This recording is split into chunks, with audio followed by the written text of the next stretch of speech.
Now students, next topic is distance and displacement in case of circular motion. ठीक है, we have already discussed what is circular motion when the object is moving around a fixed point such that its position from that fixed point is always constant. Yeah, the distance is always constant. ठीक है, so this is a circle of radius r.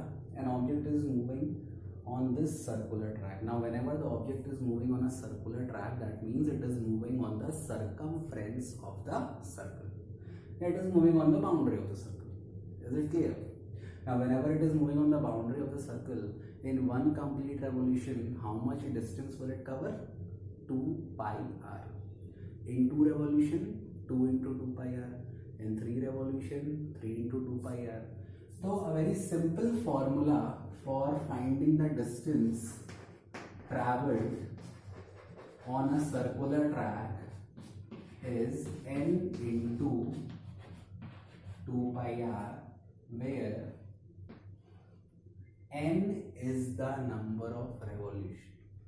Now it can have any integral value, 1, 1 by 2, 2, 3, 3.4, 3.5, 3.6, n की कोई भी value हो सकती है.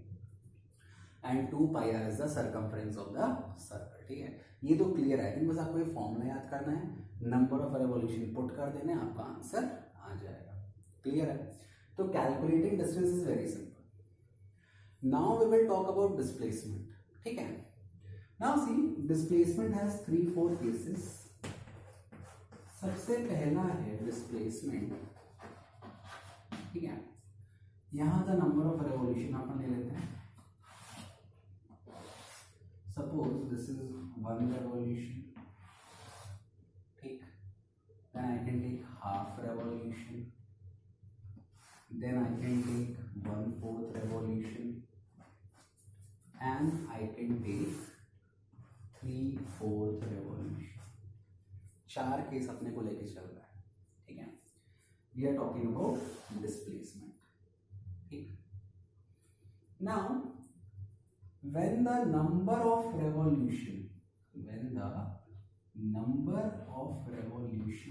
are equal to 1, that means object will start from point A and it will return back to point A. तो इस case में जहां से वो शुरू किया वहीं पे उसने खत्म कर दिया, तो what is the displacement? 0. So in complete revolution displacement क्या हो जाएगा? 0. क्लियर है सभी को? बहुत सिंपल है.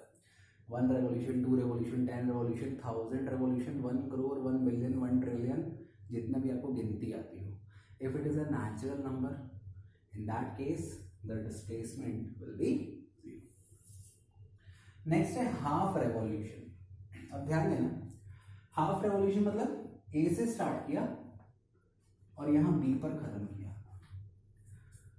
कितना डिस्टेंस मैंने ट्रैवल किया, डिस्टेंस की भी बात कर रहा हूं, डिस्प्लेसमेंट की नहीं कर रहा हूं. डिस्टेंस आप देखो, so the distance is equal to the length of semi circle.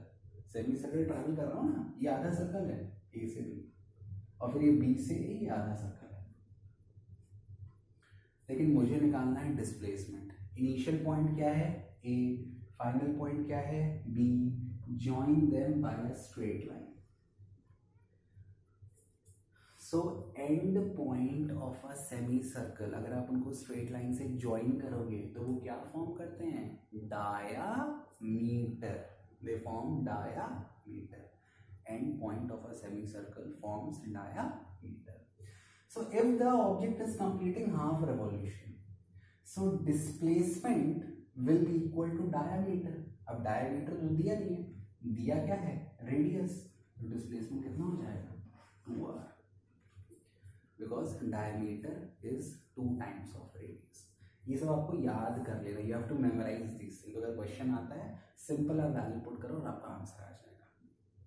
Complete revolution में डिस्प्लेसमेंट क्या है? 0. हाफ रेवोल्यूशन में डिस्प्लेसमेंट किसके बराबर होगा? Equal to the diameter. ध्यान रखना, डिस्प्लेसमेंट कैसे निकालते हैं? Join the initial and final point by a straight line. Clear है? हाँ, ये तो क्लियर हो गया. अब नेक्स्ट है 1/4 रेवोल्यूशन. ठीक है, 1/4 के लिए we will have to change things a bit, है ना. तो देखो इसको अपन कैसे चेंज करते हैं. नाउ सी फॉर 1/4 रेवोल्यूशन, पहले यहाँ पे देखो, a circle has 4 quarter, this is the first quarter, this is the second quarter, this is the third quarter, and this is the fourth quarter. Here you can see that it is divided into 4 equal parts. These 4 equal parts form a circle. अब कह रहा है 1/4 revolution, 1/4, ये part 1/4 है, ये भी part 1/4 है, ये भी पार्ट 1/4 है, और ये भी पार्ट 1/4 है. तो suppose my object is starting from point A and it is moving towards point B, तो 1/4 में कहाँ जाएगा? From point A till point B. This is quarter 1/4, तो ए से बी तक गया. इनिशियल पॉइंट ए है, फाइनल पॉइंट क्या है? बी है. I have to calculate displacement, join them by a straight line. This length will be equal to the displacement. ये आपका सेंटर है. OB is equal to radius, OA is also equal to radius. अब अगर तुम Pythagoras theorem लगाओगे इन triangle OAB, क्या मिलेगा? AB square is equal to R square plus R square, AB square is equal to 2R square, या AB is equal to कितना मिलेगा? R√2. आपको क्लियर नहीं तो मैं लगा देता हूँ. इन ट्राइंगल OAB, ये राइट एंगल ट्राइंगल है, ठीक है. AB square is equal to OA square plus OB square. OA कितना है? R square. OB कितना है? R square. R plus R कितना हो गया? 2R square. इसका अंडर रूट करेंगे, AB will be equal to under root of 2R square. R square will come out of the root, तो बचेगा R और अंदर बचा √2. So in case of 1/4 revolution, the displacement is equal to R√2. अब फिर से अगर आपको ये करते बनता है ठीक है, नहीं तो आप बस फॉर्मूला याद कर लो, memorise the formula, that is more important. Clear है? So in case of 1/4 revolution, the displacement is equal to R√2 या R times √2. Now in case of 3/4 revolution, 3/4 revolution मतलब वो 3 क्वार्टर ट्रैवल करेगा. मतलब if I am starting from point A से B जाएगा 1 quarter, B से C second quarter, and C से D third quarter. मतलब उसका इनिशियल पॉइंट A होगा और फाइनल पॉइंट क्या होगा? D होगा. 1 quarter, second quarter, third quarter, एक पार्ट, दूसरा पार्ट, तीसरा पार्ट. इनिशियल पॉइंट A है, फाइनल पॉइंट D है. फिर से इनको स्ट्रेट लाइन से ज्वाइन कर दो. ये R हो गया, ये भी R हो गया. फिर से लगा दो in triangle OAD, AD square is equal to OA square plus OD square. वही चीज मिलेगी, R square plus R square 2R square, under root करेंगे तो क्या आंसर आएगा? R√2. तो इसका आंसर भी क्या होगा? R√2.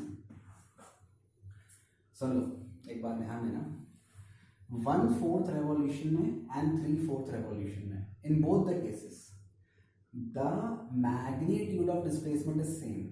Only thing which will vary is direction of displacement. इसमें डायरेक्शन किस तरफ है? Towards this side.